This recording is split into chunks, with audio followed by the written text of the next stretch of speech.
And we're live! Hey everybody, it is Monday night. It is Atop the Fourth Wall plays Pokemon Super Gold 97. Hope you all are having a good start to the month.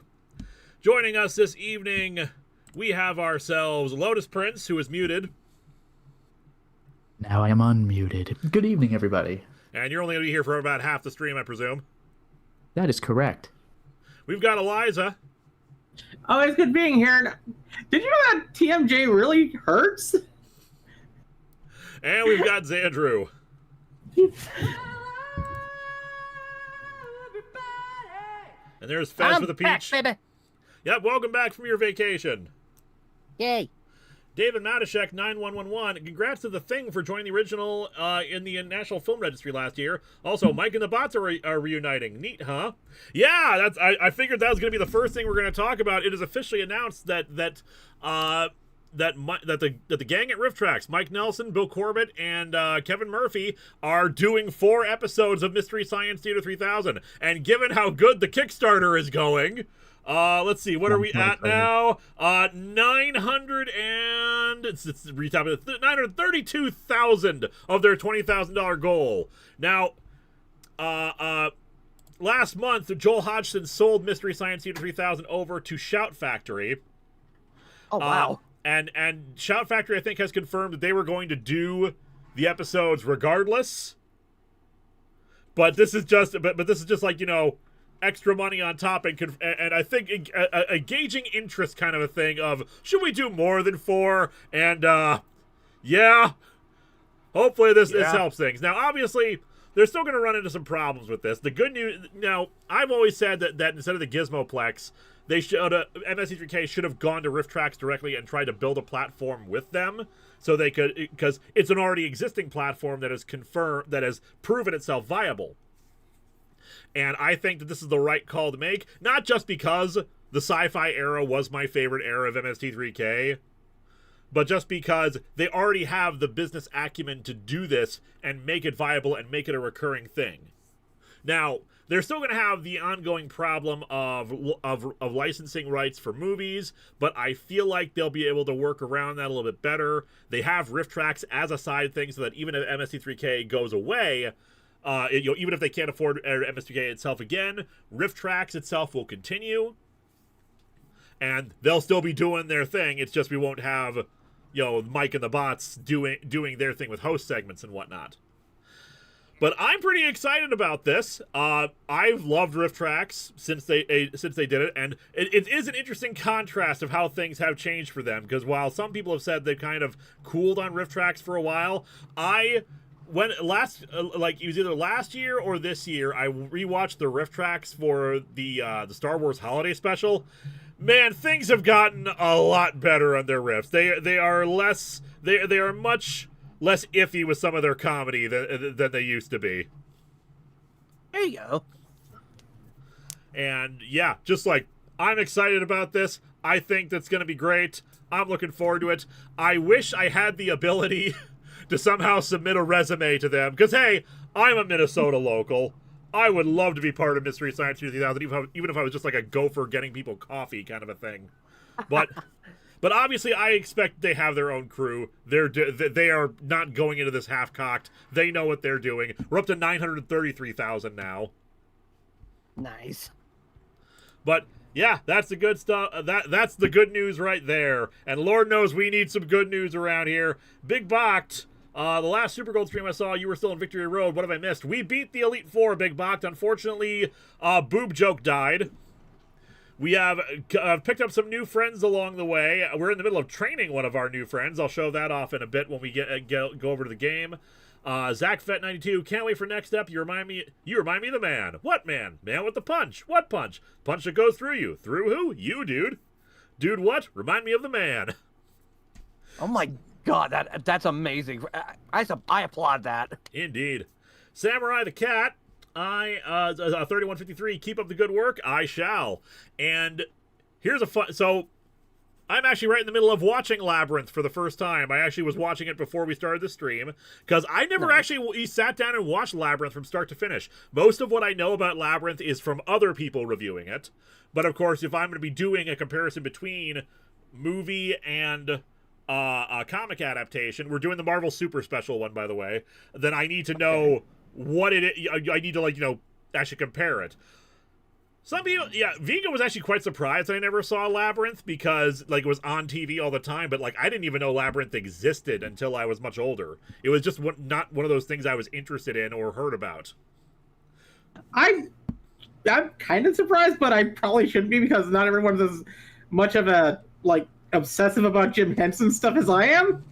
Yeah, I just never saw it on TV or anything. I think I became aware of it when I was in like middle school or high school or something. I feel like I've gotten just a deeper appreciation for Muppets and Jim Henson stuff just as I've gotten older. Whereas when I was younger, I was just a kid. I just knew that, like, yay, Muppets. Those are fun. I love the Christmas Carol. Right. Meanwhile, Best Muppets are the Ninja Turtles. I learned puppetry and ventriloquism when I was in elementary school. Yes, I feel like if you saw Dark Crystal, you saw the Labyrinth. Guess what else I've never seen before? I have seen Dark Crystal, but I have not seen a lot. We're gonna have a movie night someday. I'm sure I will watch Dark Crystal someday, if only for the was it a Disney Plus series that brought it back and was considered really, really good because the Netflix. Yeah, because the recurring criticism of Dark Crystal I've always heard was, it's really cool looking, but the story is just kind of garbage. Yeah, it's just whatever. The story is very basic, but it is a technical feat. Which some people don't appreciate. I feel like nowadays people appreciate technical feat movies a lot more than they did back then. Dark Crystal freaked me out a bit for the first time I watched it. I was quite young at the time. Now that we're getting older and we're and more people have become interested in, puppetry, effects work, all that jazz, as we got older and we got interested in these nostalgia stuff, I feel like there's just more appreciation for it, both from the adult crowd and from a younger crowd than they used to have, like, back in the 90s where that was not a thing that people tended to be interested in. Sure, you had people. It's how people got interested in this stuff. But I just feel like nowadays we do appreciate it more, especially people who are getting older. And, I'm not gonna say, oh, CGI ruined everything. Because of course, CGI is a technical masterpiece in itself. It's just like, especially non-CG stuff it can be harder to do than CG. So people are still gaining that appreciation when it was done so superbly well. Yeah, what I appreciate about non-CG is that there's something there. Like, even if it looks jank, you can actually touch it.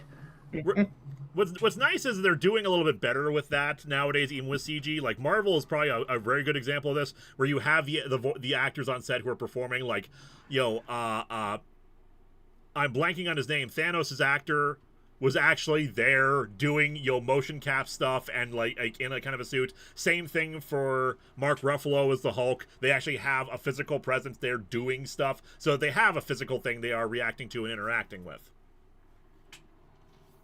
On chat says Josh Brolin. We do have a super chat from Clockwork Soul. I remember some of the behind the scenes work of Labyrinth, mostly the guy who was hired to juggle David Bowie's crystal ball. How much of that was him and how much of that was a juggler? Because it is seamless in many shots.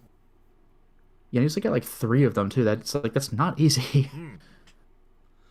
And of course, as I'm watching the movie, I skimmed through the comic adaptation already, so I don't know what's in it, what isn't in it. But I am writing up a few jokes as I go along, just like she eats the apple or the peach or whatever that is. She starts to fall asleep and dream, and cut to David Bowie rotating the balls, just like, oh god, now I really am tripping balls.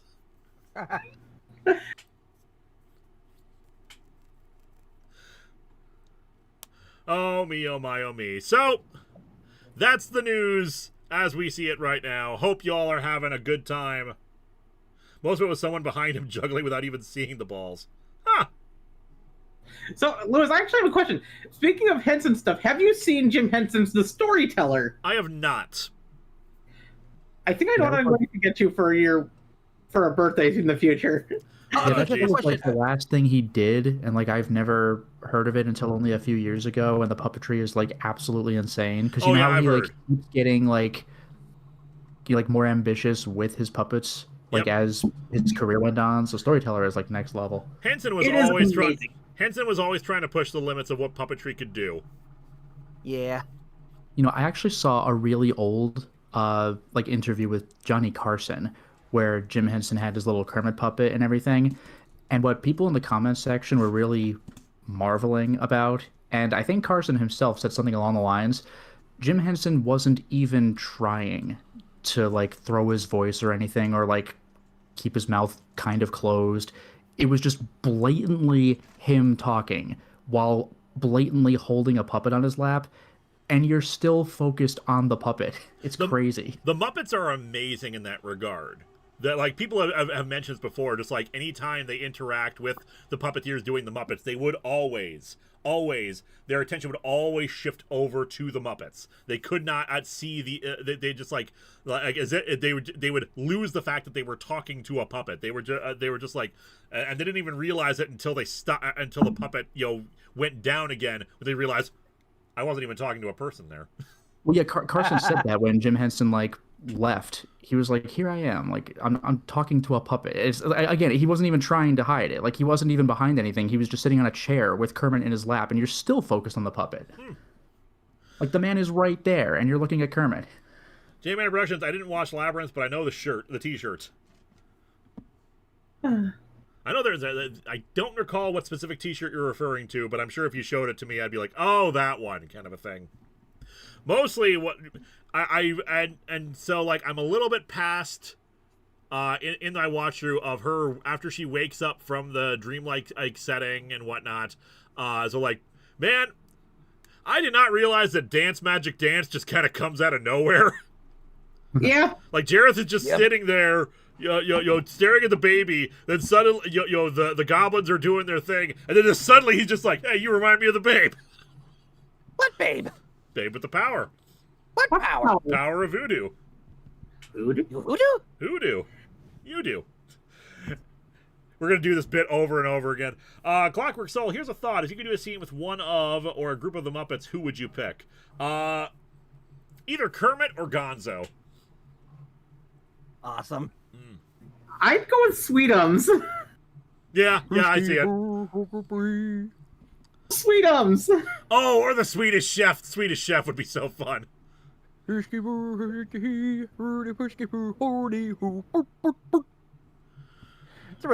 really fun impression to do. It is. It's been too long since I sang. I should do something about that. And I kind of envision Labyrinth to be more of a musical than it actually is. There are musical sequences, of course. It's just like I didn't expect what's it called? Dance Magic Dance to be the first song of it. Yeah. It's just like, oh, okay, now we're singing.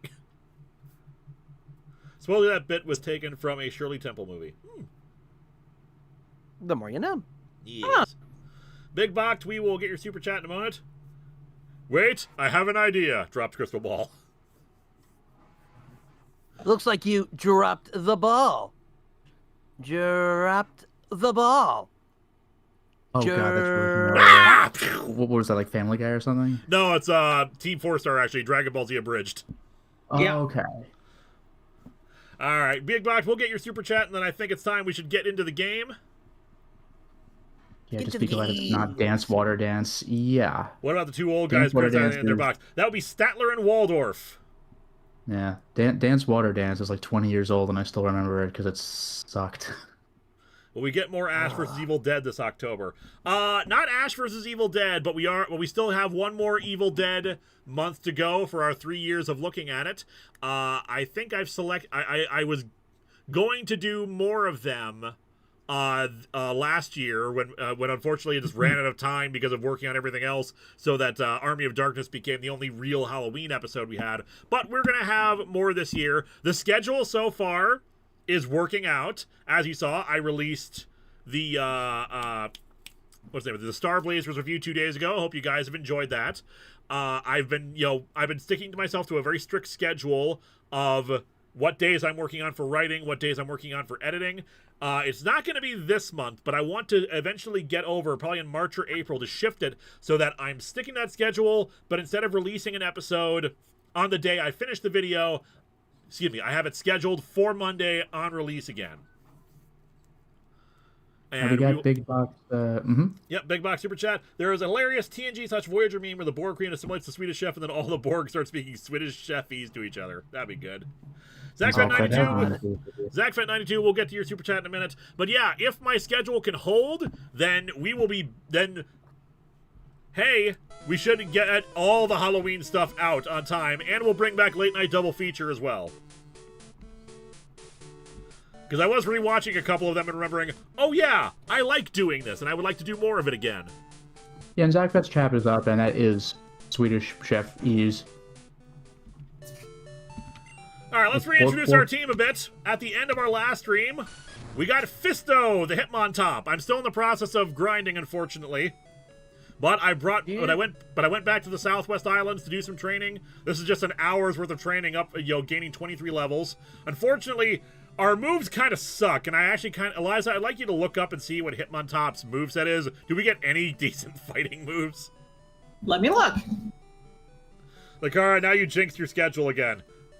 It probably it was bound to happen eventually. But hey, for the first time in a while, I got 4 episodes out in a single month, so I'm happy about that. Yeah. Yeah, and ZachFet's chat is up. It's Swedish Chefese. Like, bork, bork, bork, Tudi, we gonna be making Linkara the Proto-Johto. We're gonna be making the Yeah, release that. I it's not showing up on my thing here. Okay, at level 49, it learns triple kick. Okay, triple kick is good. And at level 52, it learns reversal. All right, so we have things to look forward to. It can also learn from TMs. Let's see what fighting moves can learn from TM. It can learn Rock Smash from TM. Well, HM, actually. That's not a very good one. But it can also learn Double Team. I'm assuming Dynamic Punch? No, it cannot learn Dynamic Punch. Can't learn Dynamic Punch. It can learn... here's the list of moves it can learn from TM. Headbutt, Curse, Toxic, Hidden Powder, Sunny Day, Snore, Protect, Endure, Frustration, Return, Dig, Mud Slap, Double Team, Swagger, Sleep Talk, Swift, Detect, Rest, Attract, Thief, Strength, and Rock Smash. Wow. Well, at least we're gonna get triple kick. That'll help once we get to that. Yeah, it learns triple kick and reversal, which are 2 really good fighting type moves. All right. Well, we're back from this into the Southwest Islands anyway. So I say let's just continue on. We'll level up as we go. Oh, I'll update the team in a second here. But also on the team we've got Wifer, our Werelycan. Yeah. We have Polycule, the Polytoad. Big Busters, of course, who I think is going to be the one who gets boxed once we are ready. Because otherwise we have 2 electric types. We got Buck Swan, who's been our flyer, but we can put them away and bring back Arcanine. And Double D-Cell, the Strigar we picked up. Yeah. Who I also was doing like side grinding, so we're now up to level 59, close to level 60. And thus our double dipping electric types. I'll go get I can't remember, like Growlitits, I think is what we called them. Yeah. Growlitits, that's right. But let's see, where are we in the guide again? I will get the name of it in a second. Buck Swan, you go in there. Let's see. We just did... Oh yeah, also last week we got a Palsio. Aww. Who we nicknamed Bikini Bottom. Yes. Our very mature team we've got here. Very mature. So Captain Avenger, Linkara, did you find it weird coincidence that Red Claw suddenly became a Dragon VTuber, kind of like Megatron from Beast Wars? Yes. I was there at the last hour of his stream. Debuting the Dragon model. Ooh. The dragon model is very impressive. I always recommend checking out Red Claw anyway because he's a great guy. But that model, hot damn, they put in a lot of work to it. I'm in his lore video. I voiced a very loud preacher. Ooh. Hallelujah. There's also a cave here. Cave. I think that's where we came. What city are we in right now? We are in Kume City. Kume City. Let me bring up the thing again. Okay, that's the iced. That's something a place called the Iced Cavern. Ah. Let me see if I can find that on here. Do you play Terraria at all? I do not.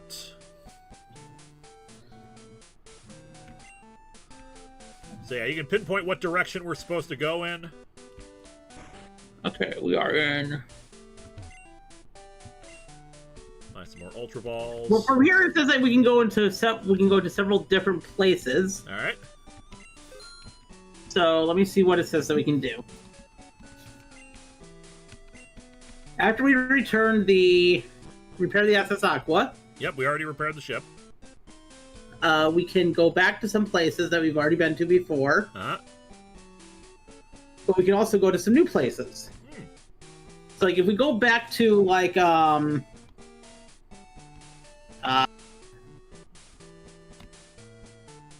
back to the Ryukyu City, we should be able to do the hotel stuff now, but some of that is way too high level for us still, because, yeah, let's wait on the hotel for a bit. We are not ready for the Oak fight. Yeah, we're not ready for the Oak fight. This is the part we got here. It says we can also go back to the,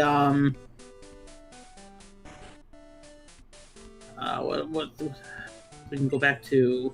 Place where people come to socialize and gossip around here. I just prefer listening. I think Will is the coolest member of the Elite Four. There's a new path that we can go down. What was that?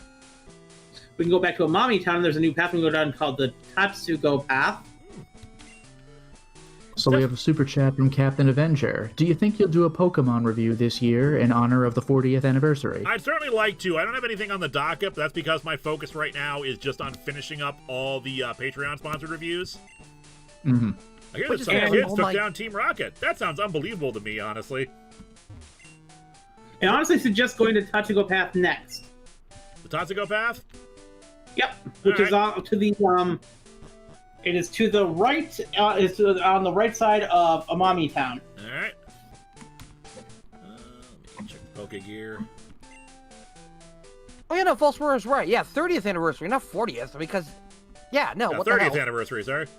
Ryukyu City, Chard Summit, Weather Trail, Ijima Town, Nago Village, Isen Strait, Seaside Path, Jewel Cave, Kikai Caldera, Kikai Village, Kikai Strait, Tatsugo Path. Alright, so you're gonna make me actually fly. This is quite a distance. Okay. Sorry, it's just that's what the book says that you should do next.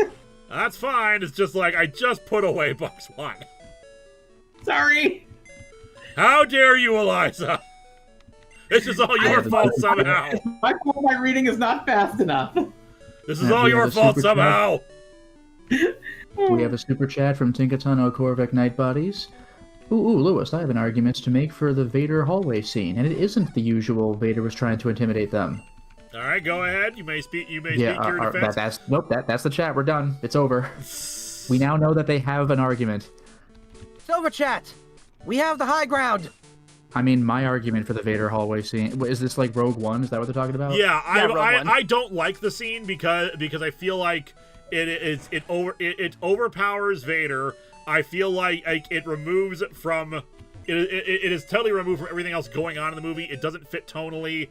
I don't like how overpowered Vader is in it because it's just like, why do we even bother having him send in guards, etc., etc. I don't mind that. I figured he sent in guards because he has people to take care of this petty crap for him. Then how come he's the one engaging the rebels when they took the ship? Because he's the one who's supposed to interrogate. He's like the big bad who deals with the important stuff. Yeah, but he's not trying to interrogate them. He's just trying to prevent the plans from getting away. It also feels like he's wasting his time when he should just be killing them all right away if he can do it that quickly. Well, even so, my problem with the scene is that he slaughters everybody and looks super cool and badass in anime, and then 10 seconds later in A New Hope, he has people to do this for him. Exactly. It's like pick a lane. Like, the scene is cool, but I don't like it. So my argument for that scene is that the director wanted to see Vader cut loose, and now he's in control of the movie, so he can make it happen. Yep. And I've never liked that. I don't like there's that fan-made edits for A New Hope where like Obi-Wan and Darth Vader are doing more advanced, fighting moves. Seen that. Yeah, I hate that. I think it looks bad. It doesn't match with how things worked in it. Then again, I don't like the prequel fights anyway. Yeah, the fight scenes had more weight in the original trilogy. Now, the Obi-Wan Vader fight scene was pretty awkward and clunky in the first movie, but it doesn't need to be over-choreographed either. It was, like, I'm with Red Letter Media about this. The scene is more about what they're actually, about, you know, about their relationship with each other. It doesn't matter if you know, they're like two old guys waving sticks. Yeah. It's not about the Tia actual Elite fight, says- it's about the characters, damn it. Yeah, and T Elite says, I'm reading the PR Trini novel, Force of Chaos, and I have a question for all the old fans. Who here remembers Richie, Angela, and Veronica? Yo. Okay, there you go.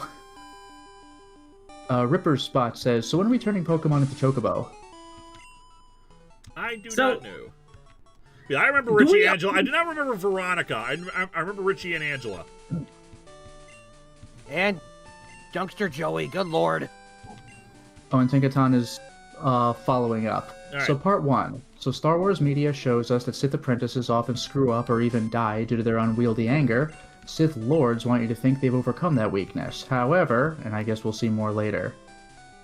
But I mean, again, Vader cuts loose in Rogue One and not in A New Hope, and those scenes are like literally seconds apart. Yep. So like, Excuse me, but this is a private date. like So unless you're saying that Vader showed his anger when he was all by himself and then played it cool in A New Hope, but like,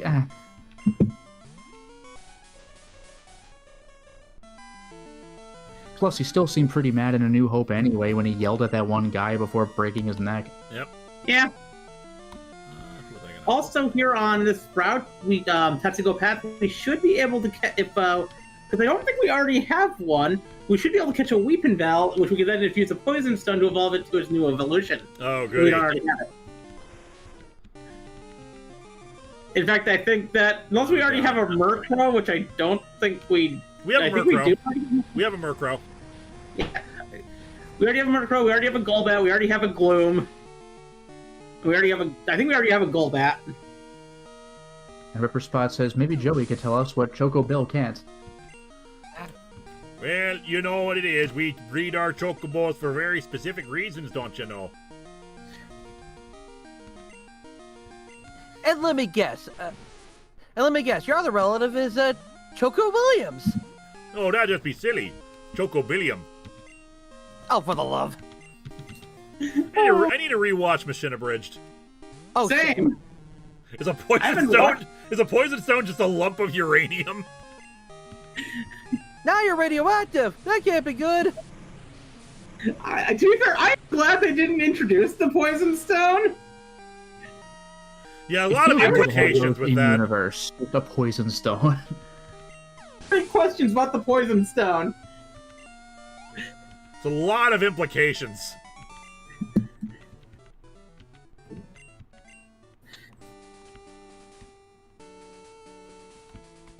Yeah, I'm I buzzing think the off. original Star Wars trilogy was the best because of the storytelling, not the special effects. The storytelling was quite good. The story itself was basic enough, but at the time, it was the special effects. I gotta without say, yeah, question. I mean, as much as I love the story of the original trilogy, let's not pretend that the special effects were not groundbreaking and impressive at the time. Well, that's just that they were groundbreaking. Like, they were unheard of. Today, like, they're half a century old, but nobody had ever seen anything like that before. Like, the opening scene with the Star Destroyers looking huge, panning across the camera, people in the audience flipped. the amount of aliens in those shots and all looking pretty damn good. Yeah, this is not Star Trek, like, rubber masks or, like, facial modifications. Like, these pretty much look like aliens.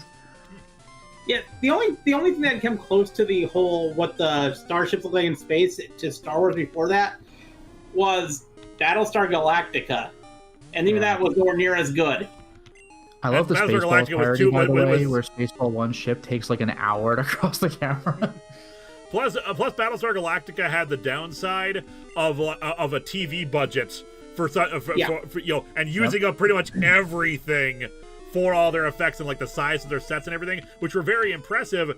But I don't think, but I think at the time they decided, okay, this is just too expensive a show to keep on, even with the decent ratings it's got. And that's why Galactica 85 happened. We don't talk about Galactica 1980. All right, and Tinkaton says, Part 2. Truthfully, Sith Lords are still ruled by their rage in a different way. Sadism. They want you to think they've redefined their anger, but they lose themselves to it in a different way. I don't think they want you to think anything. Like, nobody knows what the Sith is. Like, the Force was obscure in the original trilogy. And Vader acted relatively consistently throughout the entire trilogy and inconsistently in Rogue One because the director wanted a cool scene with Vader. Like, that's it. By the way, Tinkaton, you don't have to keep doing a super chat. We'll just keep reading it. We don't want to. I don't want to like charge you just to like make your. Yeah, charge you to make like 3 times to make one post. I appreciate. Yeah. And my thing is, you can say all that, but none of that's in the movie. Yeah, that is all implication that we get from knowing the wider lore. In the movie, it's just suddenly, Darth Vader is here, he murders everybody effortlessly, and suddenly you're just like, why? Well, why does he have to do that? Why do you, if he can pull all their guns away like that, why doesn't he just take the Death Star plants on their own? Yeah. To be fair, he did pull Han Solo's gun away in Empire. Yeah, no, I have no problem with him pulling the guns away, but it suddenly becomes a big problem in universe when what he's trying to do is get the Death Star plans away from them. I mean, what this basically comes down to is the same thing that I've already said multiple times on different streams, and somebody... Okay, the Bluest channel said it in chat just now. It's just like, this is Star Wars. Somebody makes a change... They're not maybe considering the greater continuity, and then fans come in, oh, don't worry, I think I have an explanation for that, and they just duct tape on top of duct tape on top of duct tape. Let's just say it was a fan service scene because it actually was. Yeah. You don't need to like rewrite Vader's character for this. It's a fan service scene. That is its purpose, and that's one of the reasons why I don't like it. Like, have you seen Rogue One? Like, everything in that movie, like, to the movie's credit, if you have never seen Star Wars before, you would not notice most of these. But I grew up watching the original trilogy. I took it out from the library all the time. There were so many specific visual nods to the original trilogy that it distracted me from the movie. And the Vader scene was like, Vader's awesome, I want to see him being awesome. And I can speak as somebody who did not grow up with these movies and watched them in chronological order during my first watch-through of them. When I watched through all of them, I should say. And going from Rogue One to A New Hope, yeah, that was very, very off-putting. Yeah, hey, Eliza, you remember how the opening shot in Rogue One was blue milk? And you're like, that's a weird shot. And then you see Aunt Beru innocuously using blue milk because it doesn't really matter. It's just, hey, it's an alien planet, 2 suns, the milk is blue. It wasn't supposed to be a focal point. But hey, do you remember the blue milk? Do you remember the blue milk from Star Wars? It was weird that they started the film on a shot of milk. Yeah, and like, again, only if you like watched A New Hope 100 times, or you had those trading cards. I do remember there was a blue milk trading card, like like it was like Magic, like there was a Star Wars card game. So it's just like remember the 70s? And let me be clear. I need to be clear about something here. I like Rogue One. I think Rogue One is a great movie, and if you watch Andor before it, it's like, holy crap.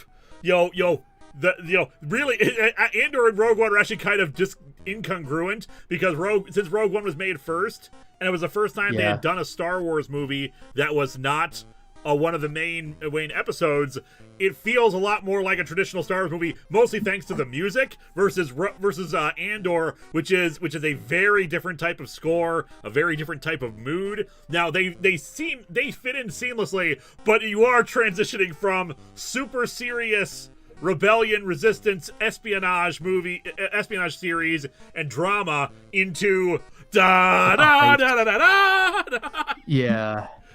And by the way, before I get too far, T-Elite says, in a novel from 2015, there's a Vader hallway scene during the Hoth battle, and the whole point of that scene is that Vader, with troopers, doesn't care about this new characters that are in his way. Yeah, it's just like, fuck off. That's the whole thing. Lone Trade 6798. Am I the only one who thinks John DiMaggio is slightly better than Mark Hamill as Joker? I think he only did the one movie, but he did do a damn good job. I think John DiMaggio also did him. elsewhere, like in one of the TV series. So don't quote me on that. I respectfully disagree. If you prefer him, that's great. But I think Mark Hamill is my definitive Joker, so I can't Yeah, I do agree, but DiMaggio is really damn good. I think he only did it Under the Red Hood. I know he did Mr. Freeze and Brave and the Bold, but I think he only did Joker and Under the Red Hood. Okay. Captain Avenger, we'll get your super chat in a minute here. What was the other thing I was saying? Oh boy, it's time to look at Porygon 2. Does Porygon 2 have a different typing in this game? I think let me check Porygon 2's typing. Yes. You look that up, I'll read the super chat. Do you think in December this year you'll review the comic adaptation of The Mandalorian Season 1? We'll see. It was the Star Wars thing made more sense for me to do it in December when the movies were coming out in December. It's less so when something like The Mandalorian, which came out as a series. Now, someone brought up the fact that I dislike how real I am for disliking these retroactive justifications from fans for this stuff. The thing is, I'm willing to meet the movie halfway and try to justify these things. My problem is that it feels like so much of the expanded universe exists solely to say, well, Star Wars never makes any mistakes whatsoever. You can't just they're afraid to acknowledge that these are movies and mistakes will happen and errors will occur. We don't need to have a story to justify why Han said, I beat the Kessel Run in 12 parsecs, kind of a thing. It's not about that. That was not a mistake. That was not a mistake. That was it was a mistake, but George Lucas hadn't figured it out. It just sounded spacey.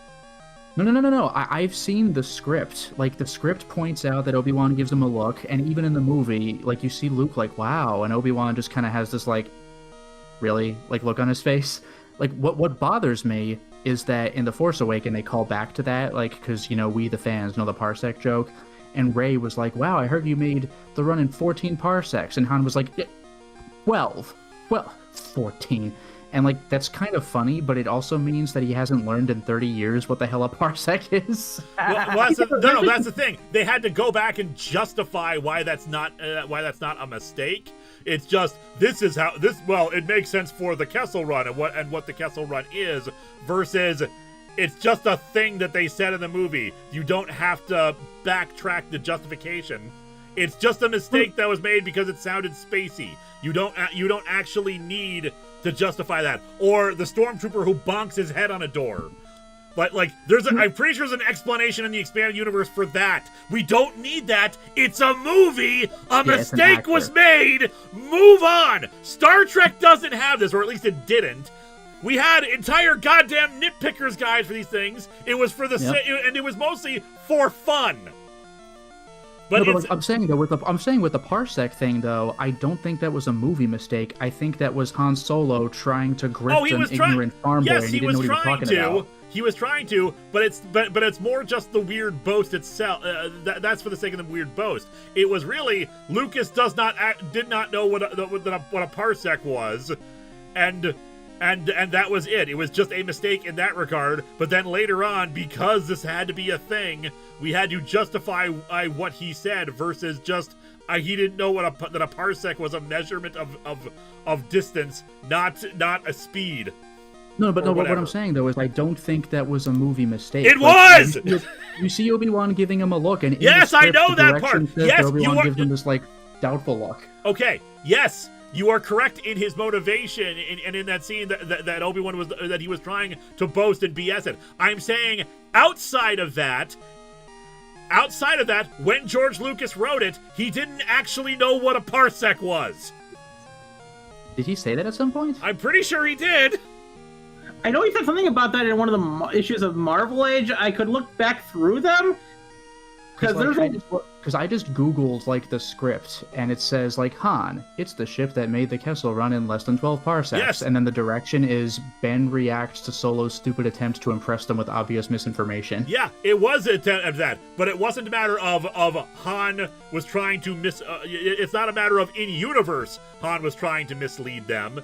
It's a matter of Lucas didn't know what a parsec was. And then later on, they had to backfill justify why he would say it like that. Because back in the day, Lucas did several interviews with Marvel Age, talking a lot about Star Wars, including one where he said that he had plans for up to 12 films. Which he technically did, technically. Oh God, what were they? There's the 6, obviously. There's like what, the Ewok movie? Well, no, he said he had plans for 3 prequels, the original trilogy, 3 sequels, and 3 sequels beyond that. Yeah, because Well, originally originally originally Luke's sister was going to be a separate character entirely. Then he decided to end it at 3 movies, and for some reason, he decided. By the way, I'm gonna change Pokemon here. Did we find out about the Porygon 2? Sorry, It's pure normal. Pure Normal. Okay. So anyway, what was I saying? So originally, behold, Porygon 2. Wow, what? It's a balloon animal. Yeah. It's Oh my because God, it's It's like a clown's balloon animal. Oh my God, we're fighting the Thousand Sunny. we have so many more dude. polygons now than just the angular ones. No polygons for Porygon. So anyway, what was I saying? So like, yeah, originally, the sister was gonna be a different character entirely, and and then he decided to end it after the 3, and for some reason he decided, yeah, we'll have to have Leia be his sister, because bear in mind, Yoda doesn't say there is another Force user, or there is or Luke has a sibling. He just said there is another, which could have just meant anything. Leia could have still been a Force user without being related to him. But since he had in his head that there was going to be the sequel trilogy would focus on Luke's sister, then that happened. Oh well. Anyway, we talk so much about goddamn Star Wars. Also, originally, I like the lightsabers. They're really cool. this is what I do remember from that Marvel Age interview that I read, because when I used to have my entire stack of old Marvel Age issues, which I wish I still had, because those were amazing to read through. But because it gave me a lot of insight to things I'd never watched. But or even comics I hadn't gotten around to reading, because there was interviews with a lot of comic creators in Marvel Age. Seriously, I wish Marvel would bring back Marvel Age. But I remember one thing, that was he said that the Emperor wasn't originally supposed to be in Return, and that because this is an interview he gave before Return came out. The Emperor was going to be the main villain of the sequel trilogy. Yeah, I heard about that. Basically, Vader was supposed to be the villain of the original trilogy. Then we'd have the sequel trilogy focusing on the Emperor and Luke's sister. And then the third trilogy was going to bring back Luke and the cast of the original trilogy and the cast of the sequel trilogy, and have them face a new threat, while there's also going to be a prequel trilogy that tells you how Vader got to that point of becoming Vader. Give me a second, I'm turning down. We do have a super chat, by the way. Megatemi Tommy asks, and no spoilers, but have we seen Iron Lung? It's good. I have not seen Iron Lung yet. I want to see Iron Lung. Oh, same.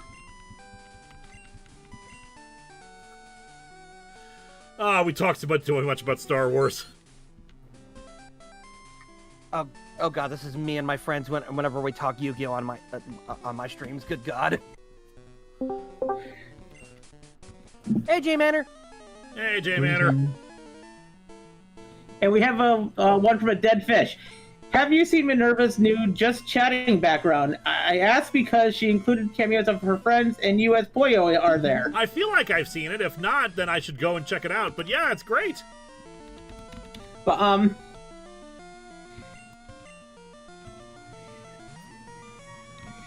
J Manor, if you are talking, I cannot hear you. No, I am normally the quiet one. Gotcha. Just wanted to confirm, because sometimes tech issues pop up. Yeah. Yeah, that's fair. Actually, I wanted to join early, but then I realized these people are getting into the conversation, and this is not the right time to join.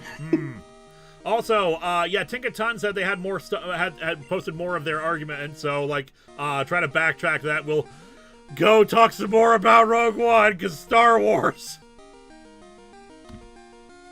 We will never escape Star Wars. Part 3 is under the Captain Avenger super chat notification. We're never gonna get away from Star Wars. All things are Star Wars now. Well, I mean, to be fair, it is a galaxy far, far away, and Who somehow cares? we're still in the far, far away. Who cares about Pokemon? We're here for Star Wars. Now I'm imagining what Pokemon would look like in Star Wars. Star Wars I'm isn't sure there's some people real.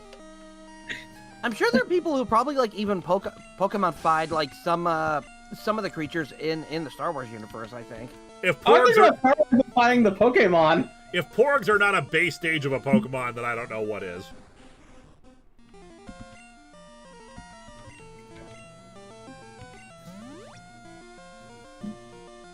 Great Star Wars stream, guys. Star Wars is my favorite Pokemon. Take a ton on a Corbin Nights. Changing subjects. He read Godzilla Destroys Marvel. I didn't like it. I have not read it. What is the next history of Star Wars coming out? I will say this. I am planning on releasing another revised history of Power Rangers this month. Ooh. Because, hey, I took it off from 2025 because I wanted to focus on getting things, trying to release more Top Fourth Wall episodes. But, you know what? I've got the schedule down. I want to start working on History of Power Rangers again because we're close to being done with it once more. And then once you have it all finished, you'll think of new stuff to add, and you'll want to go back and add more. Or they'll release another Power Ranger series, and then it'll just be nothing but people asking, "Say, when are you doing this? I know you said that you were pretty much done after Cosmic Fury, but when are you gonna do the next one?" Mind you, this is all dependent on them actually releasing it, which, I don't know if they will or not. We have an Oddish, right? I think so.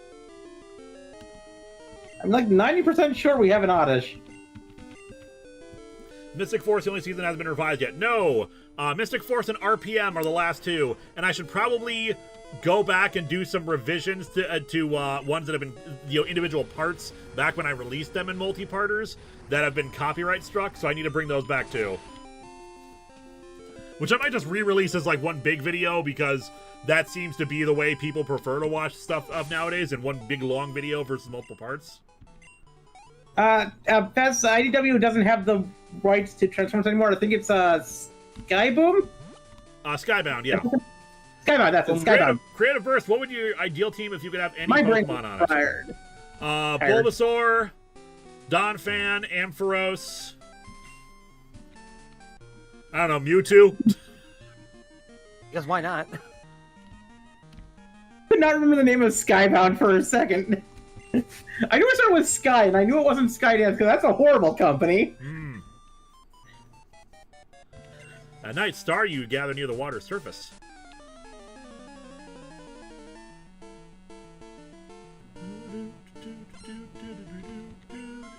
But I do know that the Skybound Transformers comics are actually really good. Fisto might actually be able to take this. Mind you, only have really tackle, but does the job.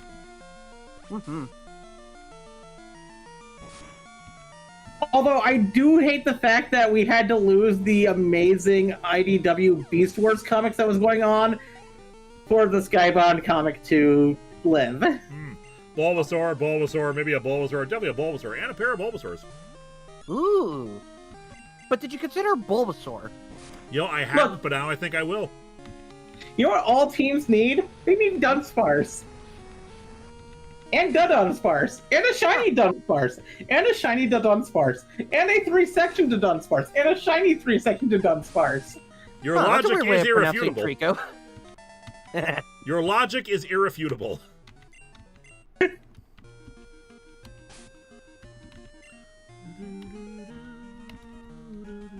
I love the surf music in Gen 2. It's very nice. I like it too. I just like Gen 2's music in general. It's like wonderful, wonderful selection of tracks. Then we got one from T Elite. I like Shadows of the Empire, but I dislike it over. I dislike it over explains things in Return of the Jedi. No, I do not care where Luke got his beautiful black suit. No, I do not get where Leia got a thermal detonator. It's a grenade. Why, and she works for Resistance. I wonder where she got it from. Yeah, we don't. If we don't explain it, it's gonna bomb. Let's be real. Again, don't need the explanations expanded for universe everything. seems to exist purely to explain things that don't need explanations. You mean like how Solo explained where the fuzzy dice came from? I didn't even. I think I mentioned this in my review of the comic adaptation. I didn't even know the dice were a thing until they were given significance in the sequel trilogy. I didn't Like even someone remember on those. someone who was making those movies was like, I freaking love these dice and I need to know where they came from. Okay. And this might be due to the fact that I don't have the nostalgia of Star Wars that everyone else has. I don't mind the midichlorians. The thing is, in the original trilogy, the implication seemed to be that anyone could use the Force if they actually worked at it. Versus and the prequels basically said, no, you have to have your magic bacteria in order to actually use the Force.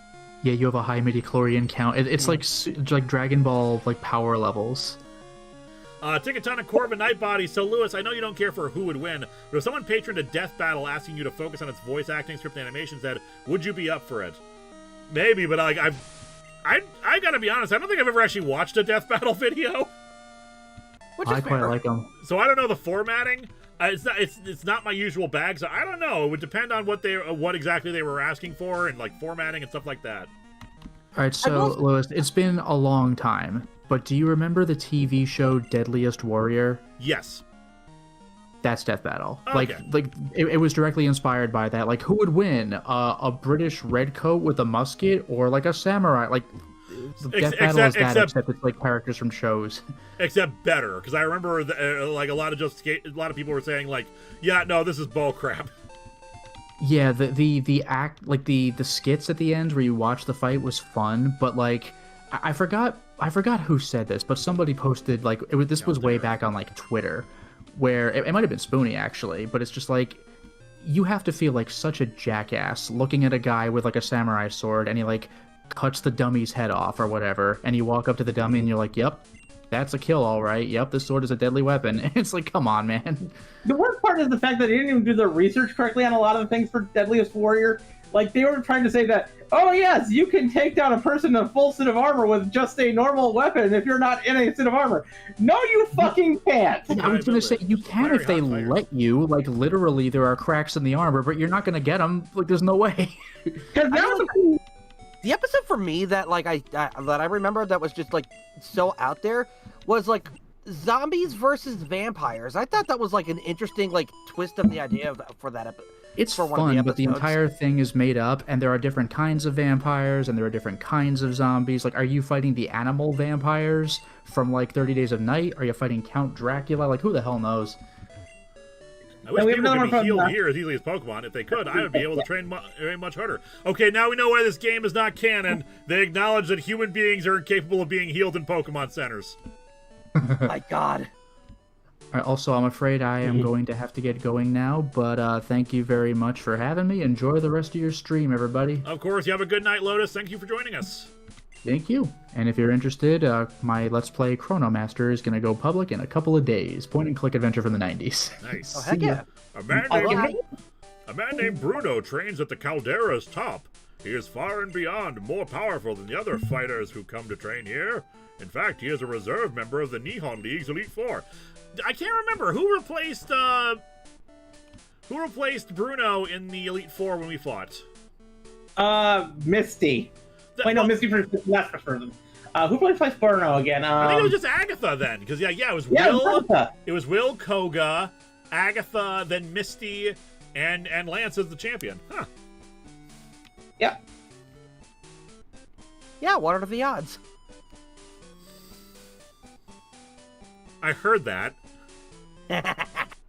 Someone booed him. No, wait, please. What's fun though? Hooray! Hooray! I mean, boo. I traveled all the way from the fighting dojo in Alloy City to train inside the Kikai Caldera. So the Caldera is like a volcano. Yeah. Traveling martial artist, seek lodging here in my humble home. I may not look it, but many years ago, I too was one of the fighters who came to train the Caldera. I'll whoop your ass. So inside, Think a ton of Corvin Night Bodies. I think you'd enjoy it. Show's got plenty of fans who watch it for the content rather than arguing the outcome. The indie era has been their best yet. Hulk vs. Godzilla and Ash vs. Yugi was amazing. Okay, but I heard a lot of people complaining about Hulk vs. Godzilla. I actually like the Hulk versus Godzilla one. Yeah, but I know a lot of people are mad about it, including I Red don't watch Claw, too much actually. stuff.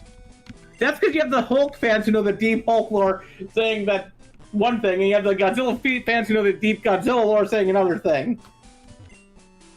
And I'm here like, I'm a casual fan of both these two things. The Caldera is a training ground for martial artists. Be ready for a fight if you enter. I'm assuming we're going to the Caldera. Yep, that's the next area on the thing. All right, let's take a look. Also, Cass, no, not Hulk Hogan, the Hulk versus Godzilla. Oh, cool, there's a Firestone in here. Ah, neat. All Ooh. right, Fisto is still good. Let's do this. Oh, we could catch another Grenmore in here. So remind me how Species Clause works. To be fair, Sleazy's Clause means that you can choose to skip over it if you've already caught it. We can choose to, but we could get it again. Yes. I want a Grenmar But again. unfortunately, it's only a 5% chance. What else is in the cave? Let me see. What else is in the cave are Machoke. I don't know if we have the Machoke line. I think we have a Graveler. Machop. I think we have a Geodude or a Graveler. We do. I don't know if we have a Coughing or a Wheezing. I think we have a Coughing. And Magmar. We might have a Magmar. Yeah, I think we might have a Magmar or Magby. What should we send out? We still got to get Double D cell up. Pretty groovy. We'll get your super chat in a minute. We'll go back to the box in a second here and see if we can and double check, because I'm pretty sure we have a Coughing. I'm pretty sure we have a Machop, Yeah. and I'm pretty sure we have a Magmar. If we have a Coughing, Machop, Geodude line, and Magmar, we can get another Grenmar if we wanted to. Yes. T-Elite, they have explored people who are Force sensitive, but not enough to be Jedi. But that's because they can focus it on other abilities like healing, because the Force is not just about lifting rocks. Certainly, I'm just saying, the movies give a very different implication. Yeah. Like, I will say this, I've played a single tabletop game of Star Wars, and I played a Force-sensitive pilot. Take a ton of Corvin Knights. Oh, fun fact, they do their own music for the fights these days, and they got Jason Page to do the song for Ash vs. Yugi. Millennial Monsters, look it up. 90s kid voice. It's totally epic! Yeah, I should look that up sometime. Honestly, I'm just gonna say it. 90s dude would probably be into Death Battle. If Lord, yes.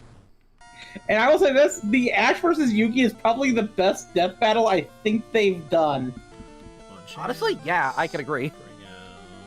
That's gonna have it. And I I haven't watched them in a long while. That the party who lost was going to win, because honestly, Ash has done some incredible feats in Pokemon. He lists Cosmoem. Meh.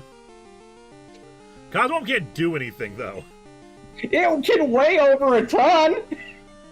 Yeah, but I don't expect Ash to, like take Cosmo and beat Yugi to death with him or anything. Fruity Groovy, I know it's way too early for this, but how successful Iron Lung has been, do you think you'd add the game to a list of horror game live streams for October? Maybe. From what I know the premise of the game, more or less, but it did not seem like my thing. Interesting idea, most certainly, but not necessarily my thing. I think we might do Silent Hill, either F or the 2 remake, come October, but I promise nothing. You just made me laugh while I was drinking water, and water came out my nose. You all right? Oh. Yeah, I'm fine. I'm just laughing from it now.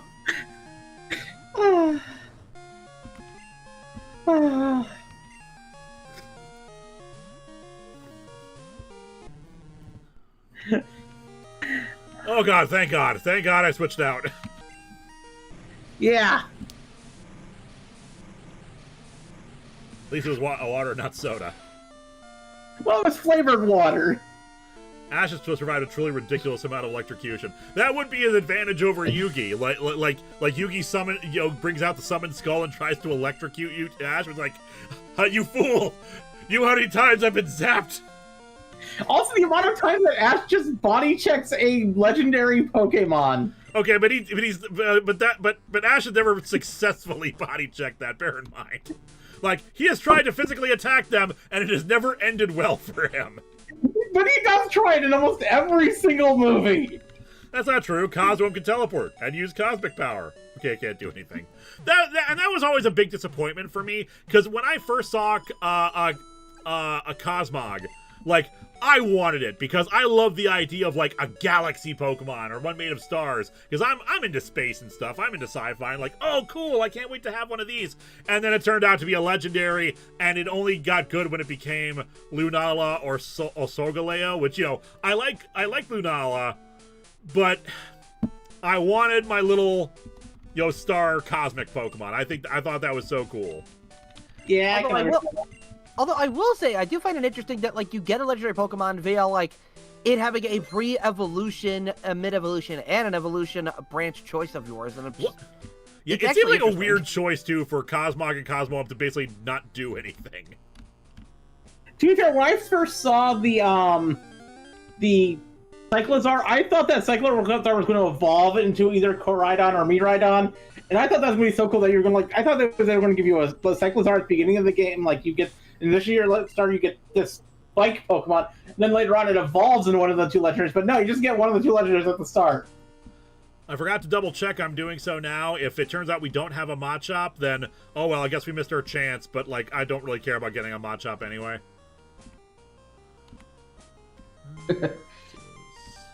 Toad, Oddish. Okay, we do have an Oddish, so we were right there. Then oh, we don't have a coughing or a wheezing. Yeah, so we wouldn't have been able to get the Drenmar anyways. Not necessarily. Where can we get a coughing, and is it a route that we haven't visited yet? I will look.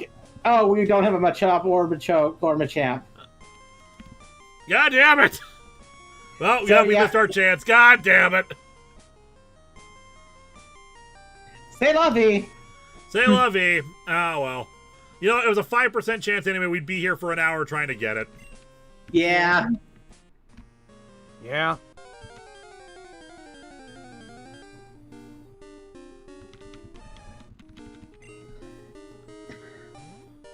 I like the idea of evolving legendaries, but some of the evolving legendaries have been disappointing. We don't need protein, do we? What else we got in here? Smoke balls for escaping. Confused claw, pretty tail, focus band. PP up. Escape rope. Amulet coin. We should give the amulet coin to somebody. Fisto doesn't have anything right now. Like, I think the only evolving legendary that actually I thought was really good so far is Cubchoo.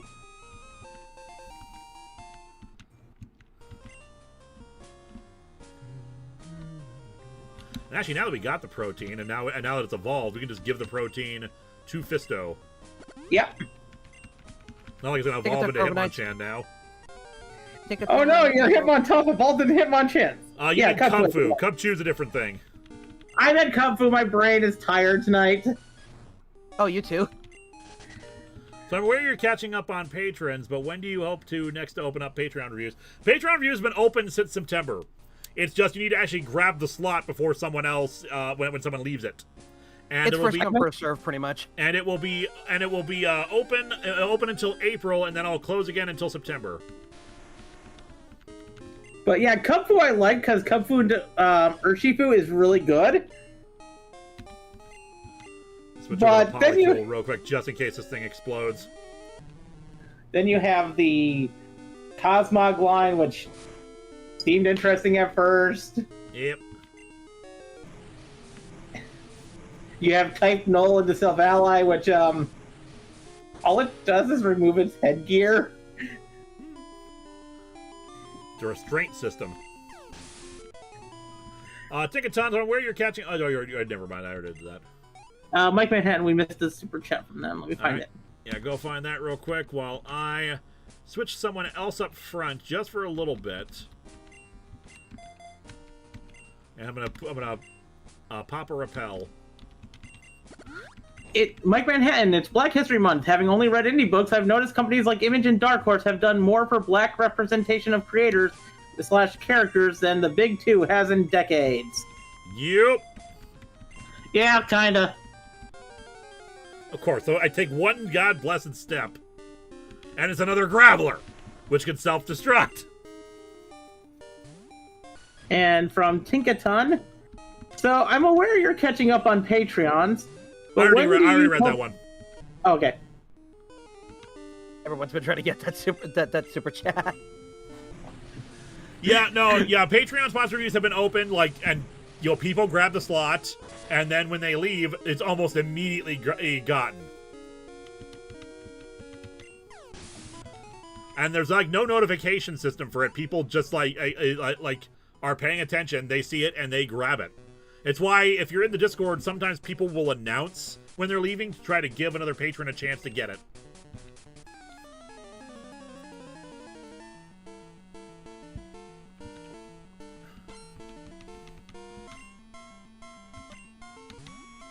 Onyx.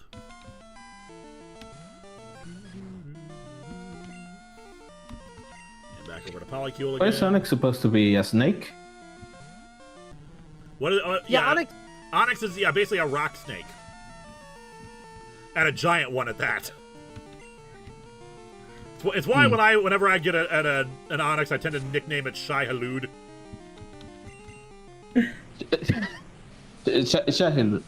Shai. Yeah, I can say it. It's the sandworm from Dune. Yeah. Oh, I forgot about that. Ooh, so we have worms the likes of which even this... God has never seen. Yeah, I know that one, but I never saw the movies, to be honest. Same. I've heard good things about, decent things about the Villeneuve Dune, but the original one by what's his name? Why am I forgetting his name? I am too, for some reason. I don't even know what y'all David talking Lynch. about. So. The original David Lynch Dune is incredibly quotable and fun, even though it is nonsensical and difficult to penetrate. Fair, because I heard this a long book, so... It's a very long book, yeah. And if you've ever it's Aronofsky. I thought it was Denis Villeneuve. And if you ever read the book, you'd know that, both movies of Dune kind of do quite a bit of whitewashing. Oh, Lord, yes. I don't read the books. I try to, but I don't read often. I really should. Dune was the first book I listened to on audiobook, and that was a choice I made. It's a long audiobook. That's a joke. It was Villeneuve. Ah, okay. It's hard to tell sometimes with some people, with some of these. So yeah. Bring out Fisto, but I have to use Polycule again. I should heal Polycule. I can't tell because I didn't pay that much close attention to it. Dune is one of those books that they keep trying to make work in some capacity, and it's just not my thing.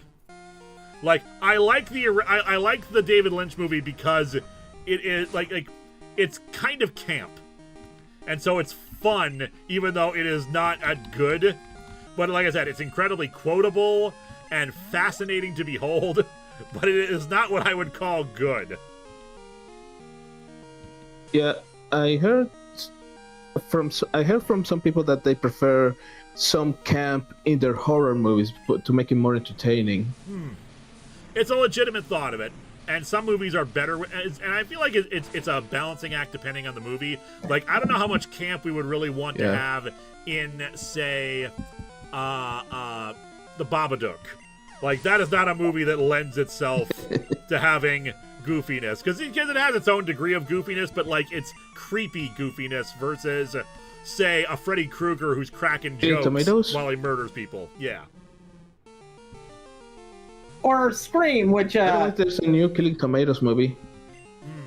Sorry. That's all good. Or Scream, which just uses pop culture references all the time. Like, I love the Scream movies, but a lot of the things in the Scream movies is, we're going to break down how horror movies work. And even then, they're very generic descriptions, because obviously not every movie follows that formula. Yeah. Campy Camp Crystal Lake. Yeah, especially by the time the sixth Friday the 13th movie came out, it became much campier. The sixth movie itself is considered a horror comedy, because by that point they were very self-aware.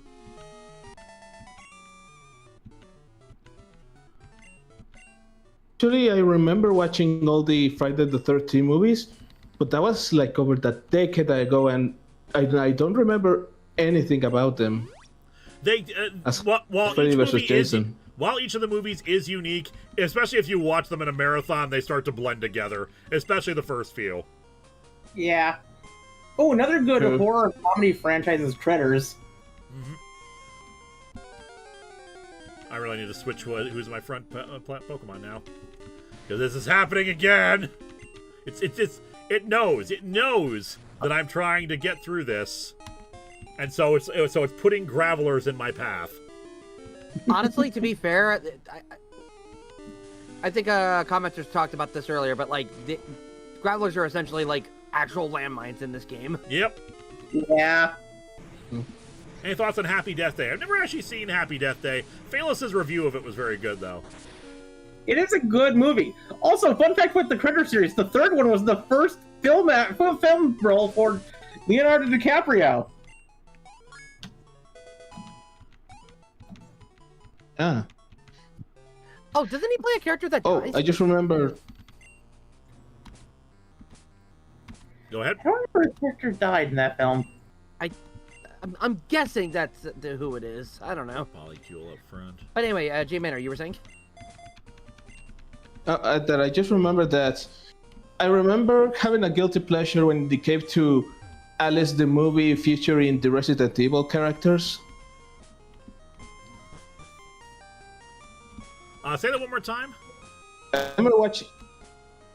That I remember watching as guilty pleasure the movies of Alice featuring the Resident Evil characters. Oh, yeah, the Resident Evil. Yeah, I getcha. Okay, the first two Resident Evil movies are not bad. Yeah. They're not good, I but enjoyed they're them. They are bad. better. They are better, I will grant you. They are not good. They're not bad. They are okay. They are mediocre films. They would be better if they weren't called Resident Evil. I will give you that. As I mentioned, guilty pleasures. I get you. But beyond the second Resident Evil film, I can't defend them. Cross chop. This is gonna suck. I think the only reason I like them is because I never played the game, so I have no context. Pokeplayer HQ, since we're talking about horror movies, I learned a horror movie called Popeye the Slayer Man came out last year. No, I did not misspell. Yeah, I know. Oh it's my that God. it's that one Ugh. guy who, like, taking everything that goes into public domain and turning it into horror movies, because it's the laziest thing you can do with the concept. Here's the thing: you actually could make Popeye it. versus Cthulhu. I want to see... Easy to do. Yeah, why aren't you making a Popeye movie where he's the hero? Yes. You'll You could have make a him fight Popeye Cthulhu. And even if you wanted to make a Popeye horror movie, there are better ways to do it than making Popeye the killer. Or hell, have Popeye be the hero against your other public domain horror movie things. Or if you wanted to, just do the horror about being a person living in a world where the cartoon physics of Popeye exist. Yeah, but that would cost money when so. Yeah, cost money and cost creative thoughts. It would still be cheaper. Miss Thinking of- Marvel just versus the thinking- zombies. Just think about a world where you're in a where you have cartoon physics for like one or two people, but nobody else. Just those two people over there have cartoon physics that affect the rest of the world. Would be horrifying. So something along the lines of makes a Spitlick going to the DC Universe? I think more along the lines of The Mask, but done like how the comic treats it, but not as terrible as that. Yeah. Like, the concept of The Mask... That makes more sense. The concept of the Mask comic is actually really good. It's just the comic does it in a lot of, gross ways. And by gross, I mean... not like gross, but gross. Like gory is the best way I would describe No, it? I'm not talking about gory. I'm talking about non-tasteful. Yeah. Because you can still have tasteful gore. Interesting. Much. There's our Firestone. Because I would say that the I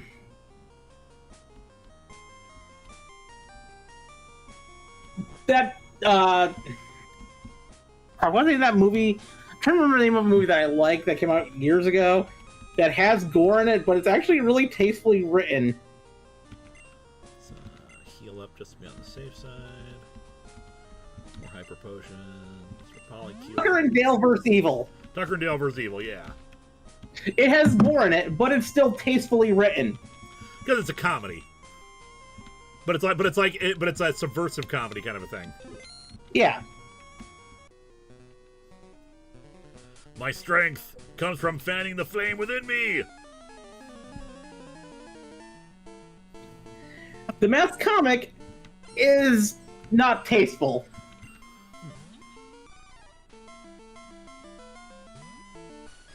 Oh my god, tasteful gore, a zombie describing their lunch. That's amazing. Bring out double D cell.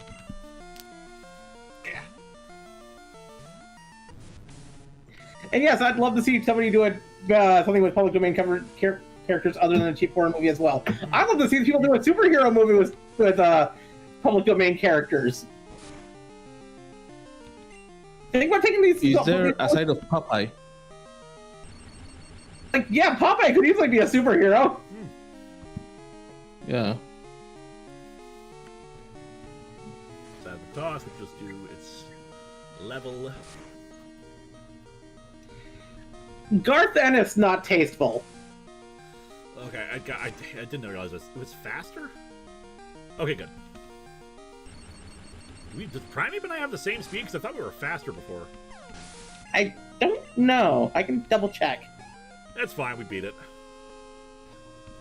I'll use Primeape again. Back over to Fisto, gain them levels. Gonna gain them levels.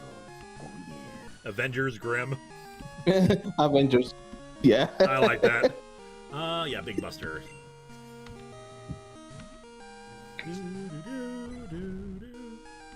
Ooh. Fanfic of Pokemon Fallout I've been working on, and some creepypastas. Ooh, nice. Spark.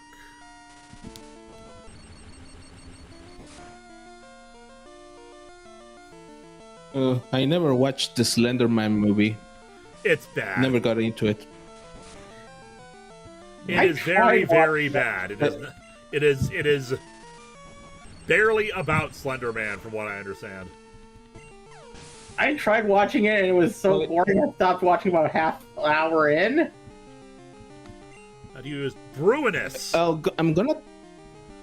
I don't recall what Bruinus is. I will. Oh! Oh, it's the final form of the fire starter. Yeah, this is okay, guys. This is what our starter would have turned into. And I am sad we never got to have it. Fasume01 the robot. Tasteful familiar. gore sounds like a butcher's tagline on their business card. Why do I have a feeling tasteful gore is going to be a line that people are going to snip? Well, I was trying to think of a way to say that.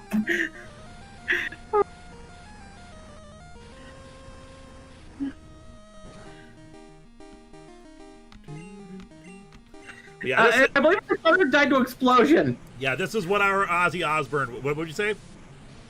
I believe Ozzy Osbourne died to explosion. Yeah, I think so. Like, so many of our mons died from boom. Pretty much, yes. His self-destruct and explosion are just the worst.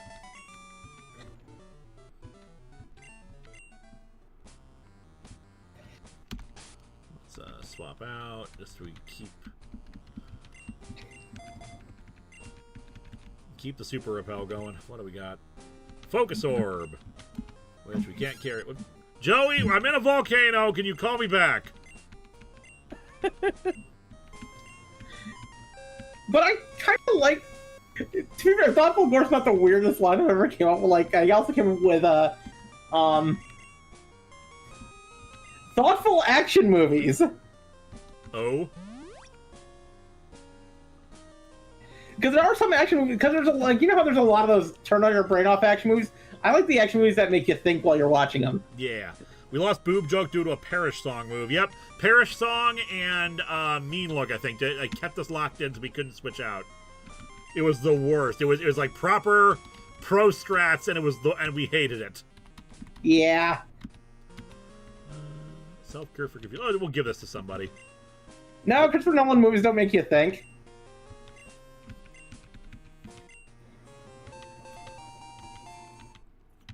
Tasteful Gore would be like The Thing and Dead Space. I mean, Yes. There you go. I would say that the Tasteful Gore would be the thing. Tasteful. It's I know very tasteful. I know what you're saying, but like also like head spider detaching from body as goo flies everywhere. Stomach opens up, chomps down dude's arms. I know what you're saying, Maybe but at the same time. Yes. Oh, here's Bruno. Yeah, maybe. Let's talk to an Elite Four member. Also, the dialogue suggested backup Elite Four members, so maybe like they rotate out if they're on vacation or something. Like a reserve member. That's kind of cool. Hoo-ha! I am Bruno of the former Elite Four. I always trade to the extreme because I believe in our potential. That is how we become strong. Can you withstand our power? I see no fear in you. Sorry. You seem So determined. all of them were level 60. They're all level 60? Around level 60 to 62. Alright, we should be fine. Perfect for battle. You will bow down to our overwhelming power. Hoo-ha! Oh, so that's why nobody talks about him. Oh, he's a leader in this. Sidekick Nick. The Hannibal TV show had Tasteful Gore. Get it? It's a cannibalism joke. Get it? It's funny. Laugh, damn you! Laugh, damn you! Now, hopefully we'll have enough PP to get through it, though we have Waterfall too, so that'll help. Especially since Steel is like weak to water in this, so... Yeah, Steelix is fine. The other fighting types, we're just probably going to have to rely on Polycule to get through. Yeah. We don't really have any good flying or psychic mons. Oh, I didn't expect to actually be fighting Bruno, and, you know... Otherwise, I would have brought Jungler with us. Yeah. I'm not going to use this opportunity to level up or anything like that. I just want to get through it because I don't want us to die. Big Busters should be fine against it. Yeah. Ooh, 62.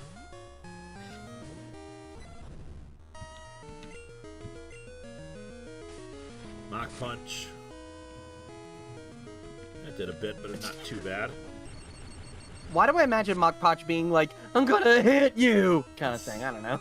Does this raw mag mess with the type dynamics? Nice. A bit, yes, because in the Gen 2 beta, things were different. Like, they hadn't quite decided how things worked with Steel and Dark type. So Dark type is weak to normal, Steel type is weak to water, and I want to say electricity as well? Yep.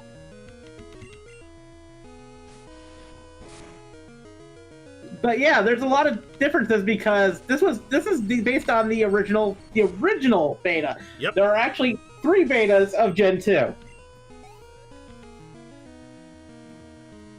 Let's use You have the 97, the 98, and the 99.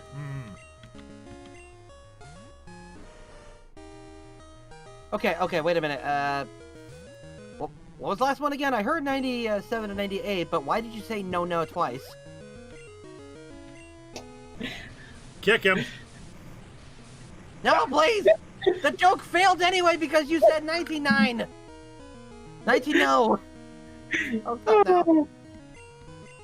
To be fair, I kind of like that joke because I'm a huge fan of Critical Role, and they kind of made the 9 joke all the time with the Mighty 9. Ah. The mighty no? Yes, they made that joke a few times. Oh, there's that cross chop. Amazing. All right, Polycule, you got this. Come on. Do not. Okay, good. Oh, Criminy. Polycule's right now our tankiest mon, so it's our Surfing it's our is best fine. bet for this stuff. Let's use Hitmonlee. We will Growl Tip.